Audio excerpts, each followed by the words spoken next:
રાજ્યમાં હવે ચોમાસું બેસવાની તૈયારી છે ત્યારે દ્વારકાનો દરિયો ગાંડોતુર બન્યો છે। હાલમાં દ્વારકાના દરિયામાં 20 થી 25 ફૂટ ઊંચા મોજા ઉછળી રહ્યા છે। ખાસ કરીને ગોમતી નદીથી ભડકેશ્વર મહાદેવ સુધીનો દરિયા કિનારો હાલ સહેલાણીઓ માટે આકર્ષણનું કેન્દ્ર બન્યું છે। દરિયામાં કરંટ હોવાથી હાલમાં નહાવા માટે પ્રતિબંધ લગાવી દેવામાં આવ્યો છે, પણ ઉછળતા મોજામાં સહેલાણીઓ ભીંજાઈને ઠંડકનો અહેસાસ કરી રહ્યા છે। આકરા તાપમાં દરિયાની ઠંડક લેવા ગોમતી ઘાટ પર સહેલાણીઓનું ઘોડાપુર જોવા મળ્યું છે। દ્વારકા ભડકેશ્વર મહાદેવ મંદિર જે દરિયાની વચ્ચે આવેલું છે, જેના કારણે ત્યાં વધારે સંખ્યામાં સહેલાણીઓ મજા માણતા જોવા મળે છે। દ્વારકાના અરબી સમુદ્રમાં ભારે કરંટ વચ્ચે ગેરકાયદેસર માછીમારી કરતા બોટો નજર પડી છે।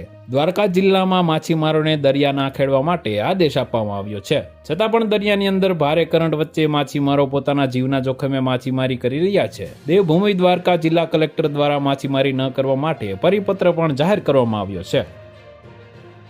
તો વધુ માહિતી મેળવવા માટે ચેનલ સાથે જોડાયેલા રહો। વિડીયો પસંદ આવે તો લાઈક કરી દેજો, ચેનલમાં નવા છો તો સબસ્ક્રાઇબ કરી દેજો।